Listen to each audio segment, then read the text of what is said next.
Hi అండి. ముసలి కన్నీరు కారుస్తుందని ఎంతమందికి తెలుసుదండి? ఆ కన్నీటి వెనక కథ ఏంటి అని నాకు తెలిసిన చిన్న కథ మీతో పంచుకుంటానండి ఇప్పుడు. ముసలి తన కళ్ళ నుండి నీళ్లు కారుస్తుందండి. ఎందుకంటే ముసలి బాడీ అంటే గట్టిగా కవచం వల్లే ఉంటదండి.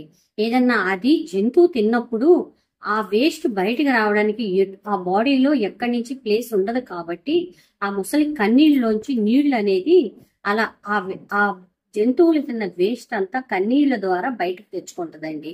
ఎవరైనా అయ్యో ముసలి కన్నీరు కారుస్తుందని ఎవరు జాలి పడరండి. అదేదో జంతువుని స్వాహా చేసేసింది తినేసింది అనుకుంటామండి. అలాగే కొంతమంది మనుషులు ఉంటారండి, మంచి మంచి చేయకపోగా మేమేదో మంచి చేసేసామని ఊరక కన్నీళ్లు గారుస్తారండి. ఊరక దొంగ వేడుకలు ఏడుపుస్తారు చూడండి.